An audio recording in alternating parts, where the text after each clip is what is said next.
Hello दोस्तों, मैं Pandey sir के प्लेटफॉर्म से कपिश पांडे।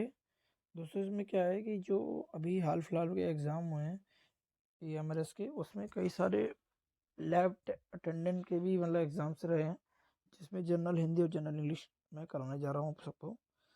तो दोस्तों, हमारा जो क्वेश्चन है, कह रखा है इसके अंदर कि विज्ञान ने जीवन के विविध क्षेत्रों में जो अभूतपूर्व प्रगति की है, उससे जीवन जगत का स्वरूप बहुत कुछ परिवर्तित हो गया है। मनुष्य की मूलभूत आवश्यकताओं भोजन, वस्त्र, आवास को लेकर उसके औद्योगिक और प्रौद्योगिक विकास के विभिन्न क्षेत्रों में विज्ञान के बढ़ते चरण का चमत्कार सर्वत्र दिखाई पड़ रहा है।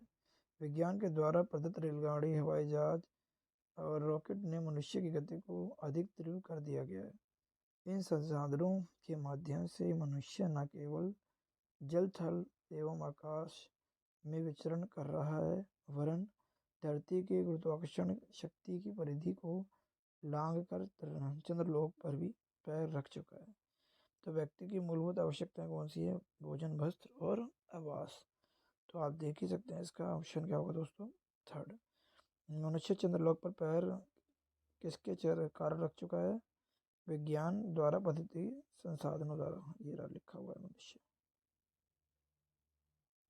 ये लिखा हुआ है हमारा, ये लाइन है, ठीक है। इसका हमारा फर्स्ट ऑप्शन है। अगला है मनुष्य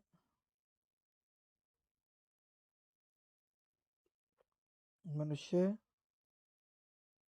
मनुष्य की गति को अधिक तीव्र कर दिया है। केवल रॉकेट ने, रेलगाड़ी, जहाज और रॉकेट दोनों ने कर दिया है, तीनों ने। इसका तीनों ऑप्शन है क्या। अगला जो है हमारा, निम्नलिखित में से कौन सा युग्म असंगत है? तो दोस्तों, इसका स्वर्ग प्राप्त तत्पुरुष समास है, ये मजेदार द्वंद्व समास। यानी कौन सा असंगत है? तो ये हमारा सेकंड आएगा, इसका मजेदार द्वंद्व समास है ये। निम्नलिखित में से व्यंजन संधि वाला शब्द नहीं है। तो व्यंजन मतलब वागीश, दिग्गज, अजद और मन संताप। तो ये हमारा फोर्थ ऑप्शन आएगा इसका।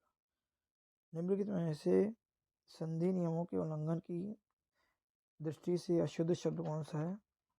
इसमें उपयुक्त उत्पाद, मन, स्थिति, अनाधिकार। इसमें सर दोस्तों आप देख लेना अपने हिसाब से। जले पर नमक छिड़कना क्या है? दुखी व्यक्ति को और दुखी करना, ये पहला ऑप्शन इसका सही है।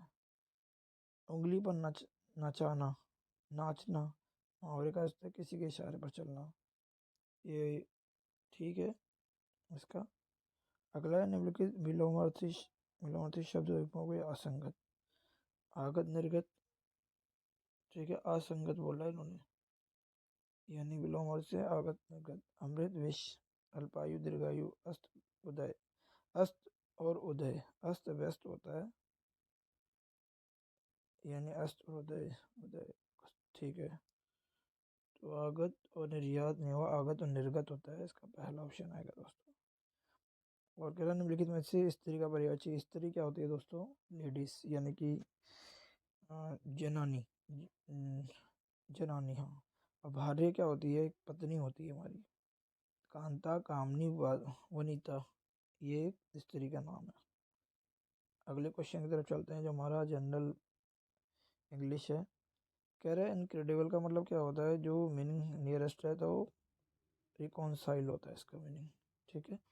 पहला ऑप्शन ही हमारा ठीक है। फिर साथ में कह रहा है कि अपोजिट वर्ड क्या है हमारा फ्रेल का? इसका होता है स्ट्रॉन्ग। अगले क्वेश्चन की तरफ चलते हैं। इसमें से हमें मतलब why didn't you meet me in the office yesterday, ये कौन सा है हमारा सेंटेंस? ये हमारा सिंपल पास्ट टेंस है। Fill in the blank correct preposition. preposition, the group of actors drove dash the forest at high speed, इसका मतलब ये होगा थ्रू, फर्स्ट ऑप्शन आएगा। अगला है इसमें ब्रेक डाउन को अंडरलाइन किया गया आइटम ने बताना है इसमें। The speaker break down dash in the middle of the his speech, इसका दोस्तों क्या आएगा? लुक एट द ऑडियंस, ये हमारा इसका पहला ऑप्शन आएगा। अगला है change the given the active voice से पैसिव वॉइस में करना। The batsman hits the ball for his six, तो इसका दोस्तों पहले ही ऑप्शन आएगा, the ball was hit for a 6 by the batsman.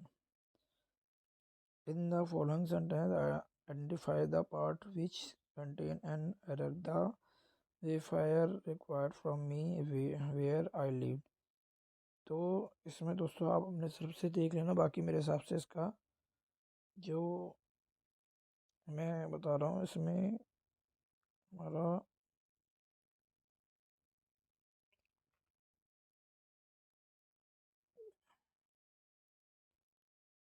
आप देख लेने हिसाब से, मुझे एग्जैक्ट पता नहीं कर सकता मैं।